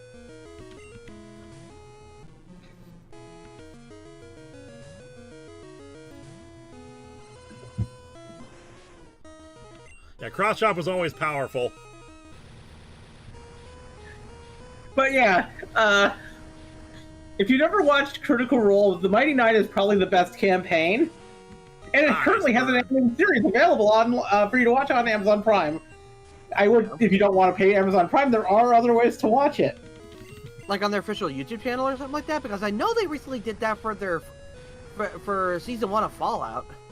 They actually did that for the first episode of Mighty 9. The first episode, I believe, is available on the Critical Role YouTube. I know it was available when they first launched this episode.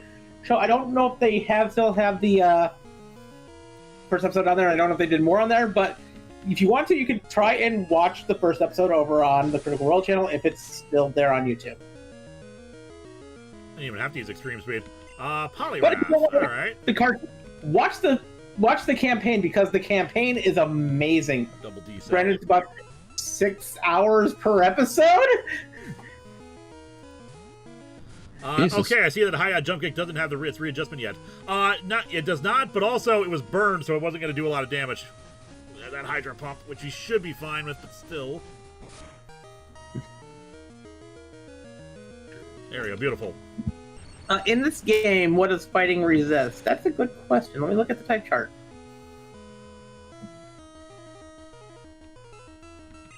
Just hoping for better. Unfortunately, Fighting resist. Alright, I'm going to heal real quick just to be on the safe side, because I want it. Because if it's just going to keep using Hydro Pump, we're probably fine. But I'm afraid it's going to hit us with a whatchamacallit, with a cross chop. Fighting resist rock, bug, and dark.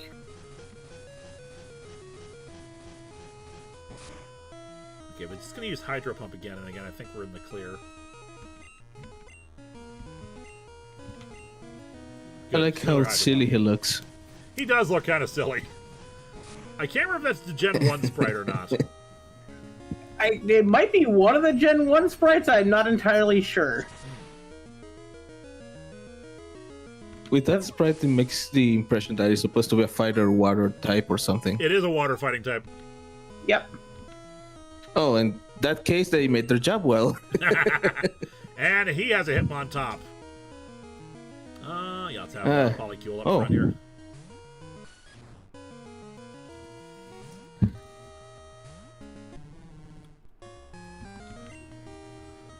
Let's, It might be some Japanese blue sprite. Alright,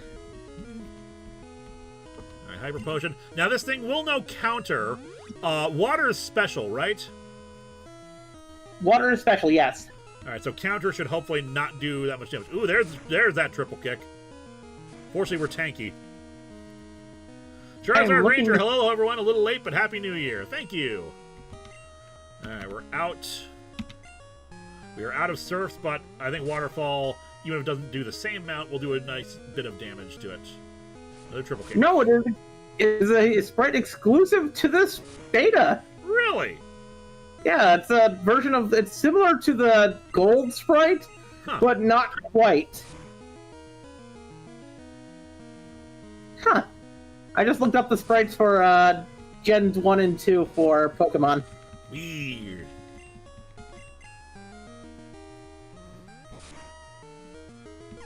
Alright, easy peasy.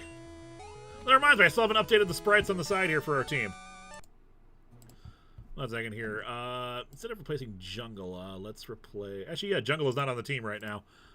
We will replace you with Hitmontop. Yes, that is really beta Hitmontop. Yep. A weirdly biblically accurate ninja.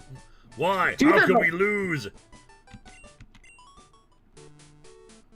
There Having isn't lost, I even have no right to earlier- say anything. Go forth and face whatever challenge you may find.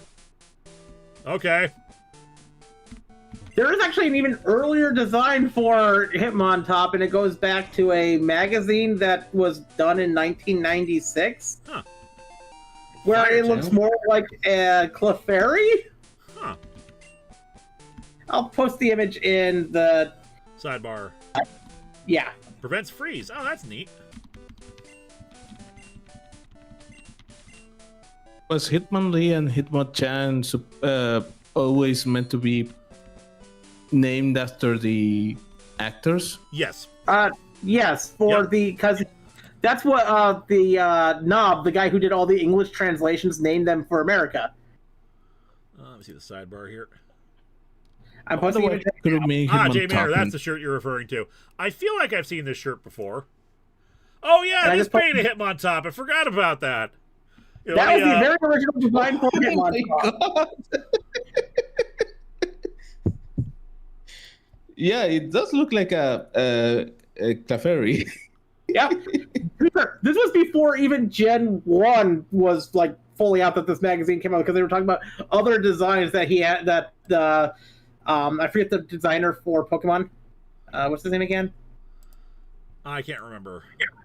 Well, the guy who does all the really nice artwork for the Pokemon after they're fully designed, they asked him to design a few Pokemon for this magazine cover. When I was talking about the future of this game that was coming out. Beta Hitmontop.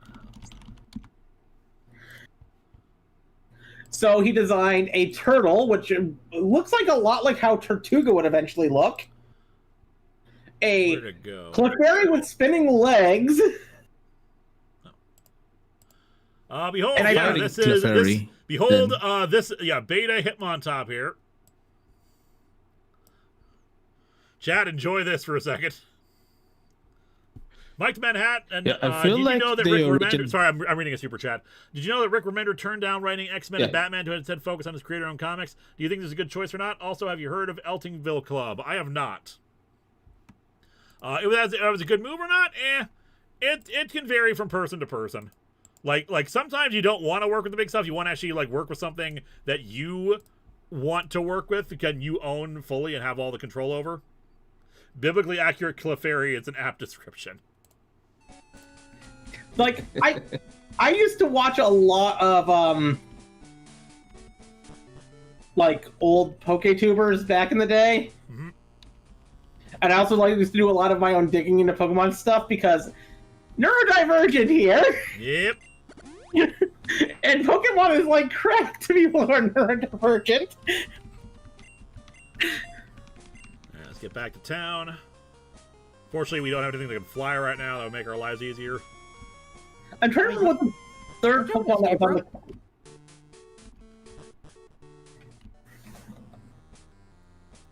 I'm sorry. Go ahead, Eliza.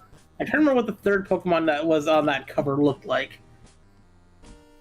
But yeah, I remember that. I think that's on the shirt of Gen 2 beta stuff, including that turtle that never ended up emerging. Or actually did end up emerging. It kind of became Tortuga. Yep.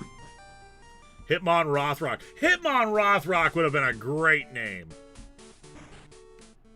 Or Hitmon Roth.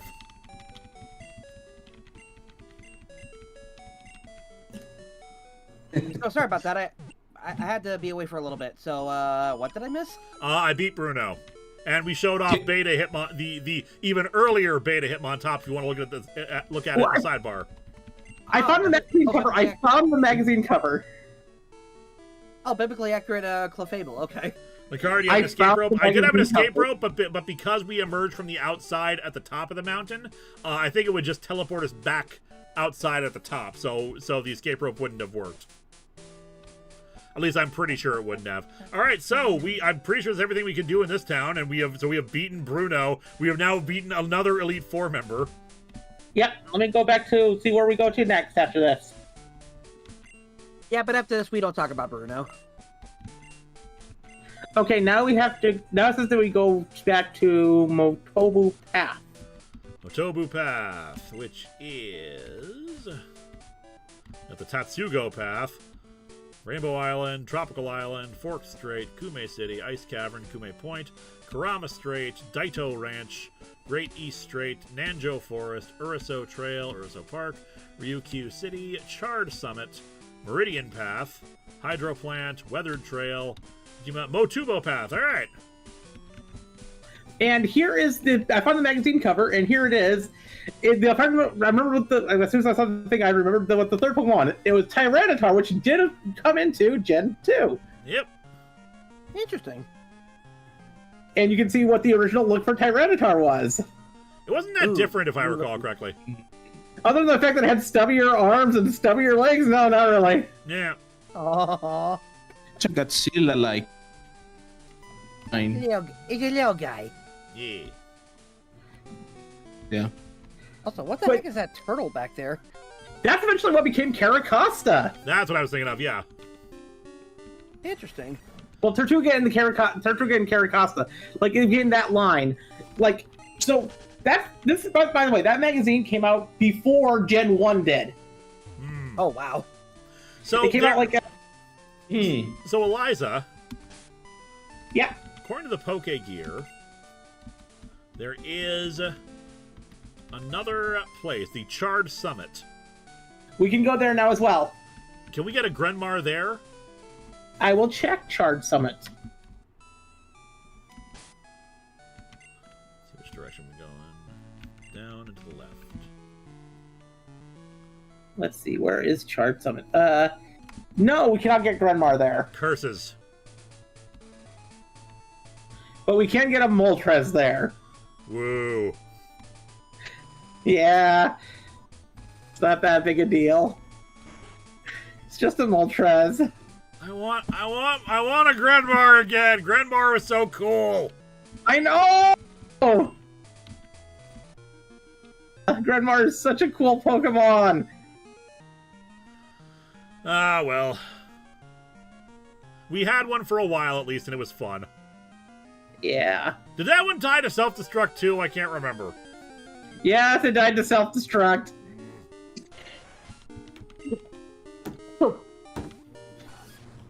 And it was like right after we put it on the party, like the first major battle we had after we put it on the party. Boom. Yeah, we had it for at least a little bit. Not like a huge amount of time, but like we got it and it died the same day because this was still back when we were doing the fundraiser stream. Mm-hmm. We had it for like what, 2-3 hours? Just about, yeah.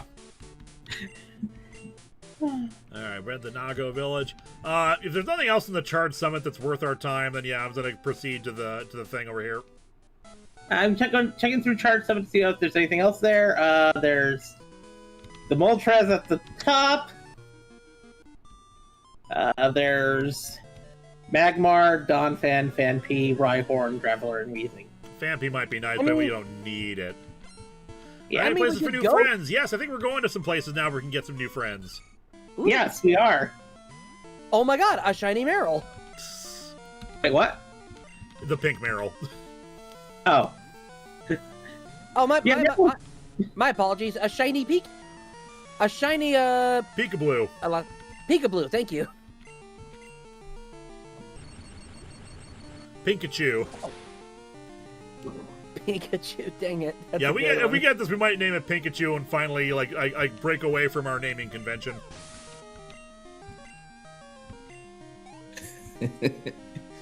Oh god, I just thought of something awful. Oh dear. Also, Big Mac Films, we will get your super chat when we can. I'm assuming there's nothing in we the did water here that's worth our time. Yeah. Let me check. No. Yep. Good evening, Lewis. You ever consider reviewing the official comic adaptation of Jurassic Park? I have not considered it, but I wouldn't be against doing so. Dugong. Peekaboo. Peekaboo. I thought of something much worse. I am so glad people have a better sense of maturity than me. Oh no, you don't. Boob joke names forever.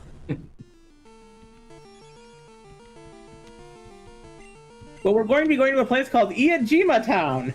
Iajima. Where we'll be getting an important item. Uh-huh. And then we can move on to the next place. Like, there's just a bunch of bikers. We're just in side Questville. Yeah. To be fair, we have to do all this stuff in order to get to the final bit of the post-game stuff, which is a battle, of course, with an important trainer. Indeed, this would be interesting. Also, there was a Labyrinth comic. There were two, in fact, people have informed me. There is a Marvel Super Special adaptation, which is what I'm covering, and apparently there was another adaptation not too long ago, if I recall correctly, is what people were saying. There was also the mid-2000s sequel manga. Ah. God, that was such a trip. Which follows Toby. Like, who'd have thought it? It was done by Tokyo Pop, back when Tokyo Pop was still around. Oh, yeah.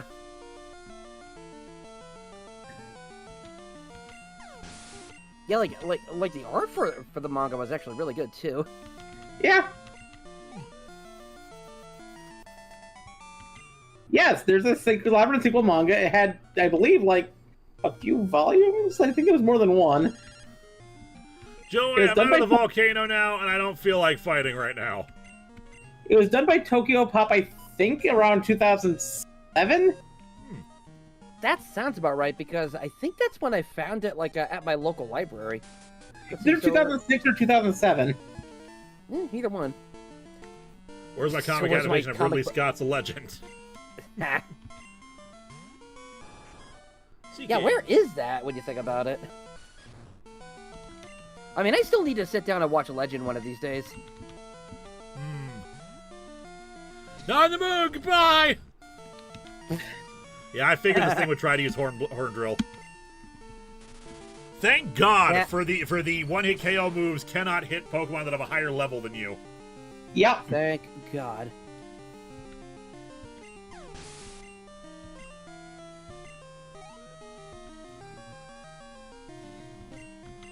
Cedra. But yeah, there's a lot of things that you would not believe actually have sequels or prequels and stuff like that. Like, did you know that there's a lot of expanded material for The Nightmare Before Christmas? Oh yeah, there's tons of comics for Nightmare Before Christmas. I know, and it's amazing. I know about including a sequel. I think I considered doing one of those for Longbox last year, but I decided I wasn't feeling it.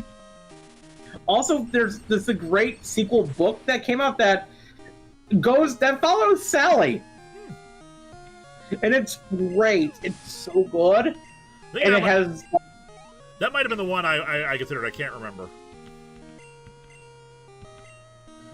Because it reveals some stuff about Sally. It makes you. What was that guy's name again? Her creator? Can't remember his name. You find some really disturbing things about him. Franken something other?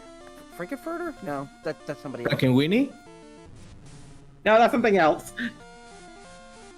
Oh. Dr. Finkelstein? Finkelstein, that's it. Okay.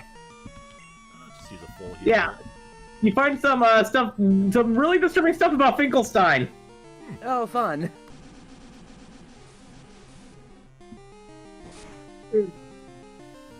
There's a manga movie adaptation of The Nightmare Before Christmas. Really? You're killing me here, Starmie. Oh, I just got reminded. I once read the entire Frankenstein story in manga form. It was in the school library, and I was interested, and I read the whole thing, and I barely remember anything about it years later. wow. Was it the Junji Ito one? It was Junji Ito? Yeah, I was asking if it was, because I didn't- Junji Ito did do his own version of Frankenstein. It was like a proper adaptation. It was pretty close. It was pretty close, actually. Yeah, You it's know all what? really- Let me look it up. Maybe I can I can see it. It was also really good. It was Something very good. Junji Ito's artwork always makes everything good. It already does, and he managed to make the monster look properly frightening without making while still sticking with the description from the book. Yeah, rest in peace, Catherine O'Hara. Just such a shame. Yeah.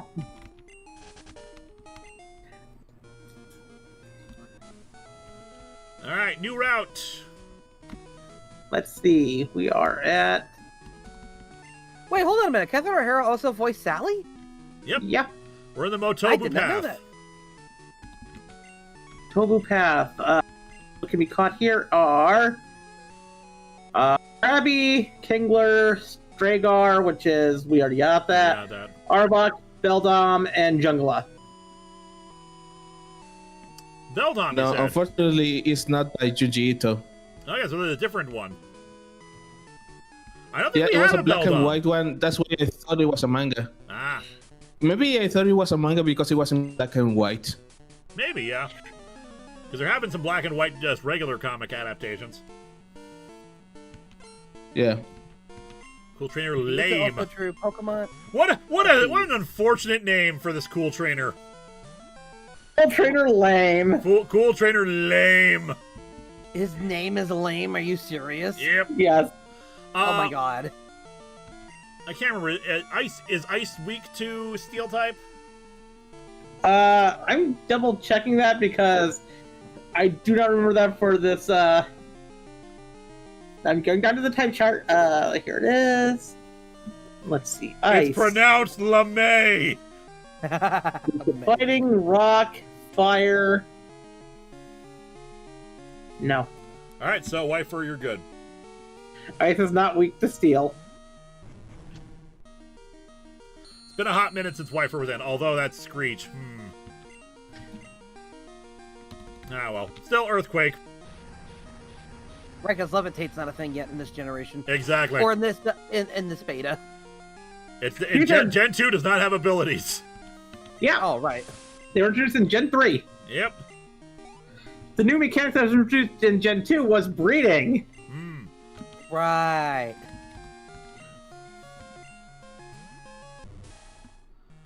And then there's this goober. We trained A him wrong on dorkfish? purpose, as a joke. I love Kung Pao Enter the Fist. If you get the butt down, kick it!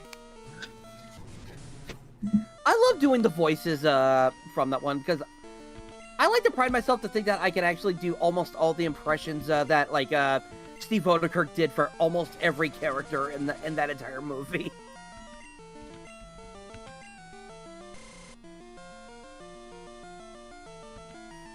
I remember when I saw that movie with a friend, we decided to make a comic based around that cow fight. Oh my god, that's amazing. Everybody was doing Matrix parodies But because, back yeah, we didn't even do a Matrix parody. We just tried to make a story, and I made an original character with it. Huh. And it went nowhere after 10 pages because I didn't write anything down. It was all made up as I went. Ah,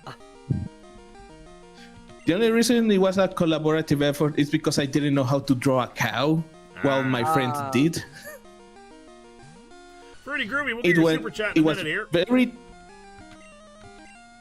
It was tone deaf, dramatic in one page and then comedic in the other. It was a disaster. Yeah. that had me. The funny thing is that Wimplow's character was actually the hero of the original movie that they did. Nice.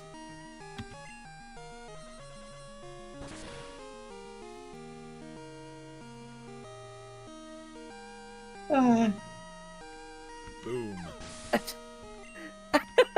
Hold on, pretty groovy. I got this one. Let's see. Thank you, squirrel friend. Your soft, cushy body softened his blow. Now it's my part. Now it's my part of the bargain. fills his cavity with peanuts. I need to watch that movie again. It's been like over a decade since I last watched it. All right, Newtown. The first time I watched it was at a drive-in theater. Where's the Pokemon Center? With one of my with a couple of my friends, and it was like a back-to-back double feature with that, and I believe it was Scooby-Doo. Oh no! Wait, live action or animated? Live action. Ah. It might have been Scooby-Doo 2. I know it was one of the Scooby-Doo movies. I remember that, like, when we got... I don't remember watching it in theaters, but I do remember that we got it for the VHS tape when it came out. Oh, God, who remembers VHS tapes? We all do because we're all old. I remember... Go ahead. I remember Laserdisc as well. I never heard of Laserdisc until, like, the internet was a thing, so... All right, I think we're going to end this. We're coming close to the end here, so I'm going to try to get that Beldom, which, if I recall correctly, is the Dark Cat, right? Yeah, it is the Bellcat, yes. Yes. Hold on, we got a super chat from Captain Avenger. I am a great magician. Your claws are red. I remember playing the that's great. Do it again. Fruity Groovy. I remember playing the PC game of Scooby-Doo 2. Also, does this town have grass? Yes. Nope. Never mind. It's the music changed. It actually is directly. We are like just step out of that one area and we're out of town. Yeah. It shows it right here in the thing as well. That's the Weathered Trail. The Weathered Trail. Well, we'll take a look there. Figure out if there's anything in there we can catch. Okay. There's Luxon, which we already have. Electrode, Noctowl, and Eradicate. Gotta catch them all. Gotta catch them all. Gotta catch them all. So we pretty much have everything, or we don't care about it. I think we already have all of those. All right. We have one. Let us capture a cat. I don't know if we have Electrode. We have Noctowl and we have Eradicate. We have a Voltorb, I'm pretty sure. Same. I will double check. Start search. Fun fact about Kung Pao Enter the Fist is where I first heard a song that became one of my favorite songs. Whoa, Black Betty. Oh yeah, absolutely. No, we do not have an Electrode. No, we don't have a Voltorb either, huh? What am I Why do I keep remembering some of this stuff as if we had them? Like, Black Betty became one of my favorite songs of all time, and I first heard it in Kung Pao. I could dance like that if I wanted to. You killed my family, and I don't like that kind of thing. It's hilarious, but also kind of badass at the same time. Yeah. Gotta catch them all. Can't do that. It's a Nuzlocke. No. The other great thing is that it came out at the same time as a bunch of other great comedic Kung Fu movies. Because just before, around the same time that it came out Kung Fu Hustle and Shaolin Soccer. I'm pretty sure we have an Ekans. If I don't, well, let me double check. And if you've never seen Kung Fu Hustle and Shaolin Soccer, you should. I know one of these days I need to sit down. Okay, Kung Fu Hustle I did watch. Shaolin Soccer is something I still need to watch. Also, come on, brain. You can do it. I believe in you. What was, I think one of my favorite, like, martial art comedy movies. Here we go. Oh! Kitty. Dark Well, Kitty. I like that design. Same. You could say this design rings true to you. Kick him. Just kick him already. I'm afraid I don't understand the... Oh, I just read the name. Okay. All right, let's. We need nicknames for a female Beldam, It's a dark kitty. It's got a bell. And of course we're sticking with our boobs nickname scheme. Ooh. Well, I'll be. Also, this thing really does not want to get in the ball. Let's see. Ask not for whom the bell damn tolls. It tolls for thee. There we go. Socks. Loudcat. The ring from its tail alerts foes to its position. However, it moves too quickly for foes to catch it. Damn, Bell. Just Bell. Ding dong. Oh my god. Ding dong ain't terrible. Ring titty. Bell, damn! Ding-a-ling. Ding-a-ling is actually pretty good.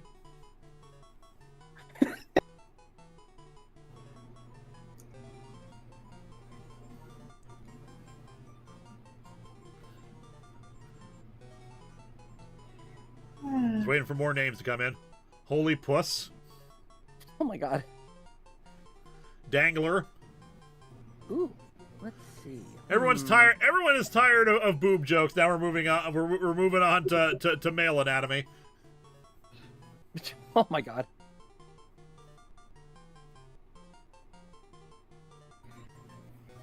The bell end. It's a cat. It's dark type. It's got a bell on its thing.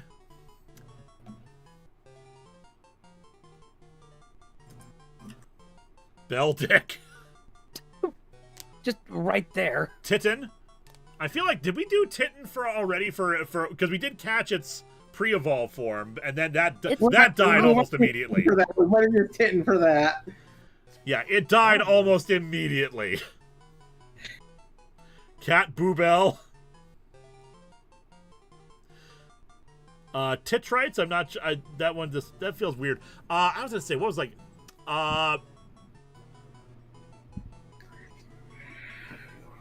Like I feel like there's a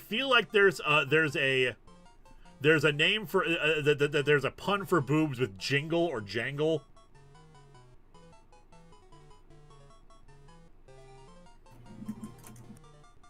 Are you freaking searching it?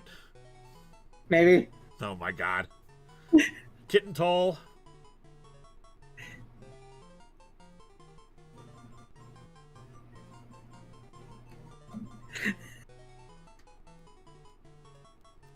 Halle Berry. Wow. Jumblies. Jumblies is not the worst. Jingle jangle. Jiggle jang. Yo, jiggle jangle. I like that. Same. We're probably got to shorten it a bit.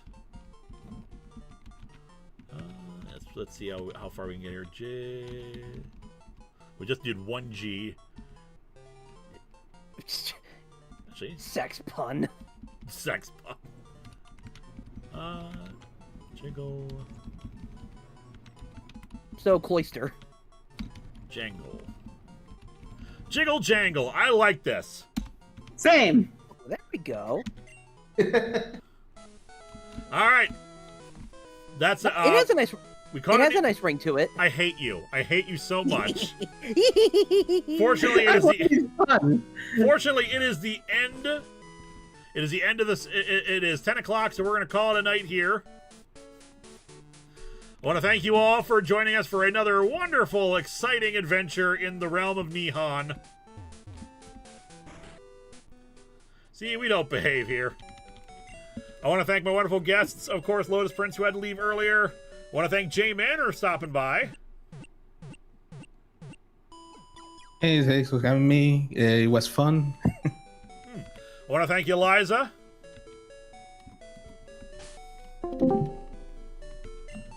And someone What just just happened? You left the call, boss. Did I leave the call? Yeah. I didn't do anything. You took call. Yeah, because I heard the noise of leaving and entering, but I didn't do anything. That is so weird. That is very weird. I want to thank Eliza for being here. Always great being here, and I'm Are you going to be still live streaming next week. And, of course, Xandrew.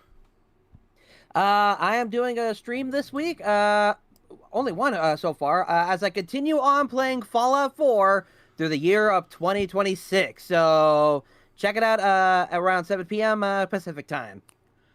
All right, thank you all again. We'll be back next week with more of Pokemon Super Gold 97. Not sure how much game there is left. About 10 pages of the book, so don't know. Yeah, I don't know how much we went through today. I mean, facing Bruno was fun, though. And of course, keep on the lookout in the next week for Marvel Super Special number 40, Labyrinth.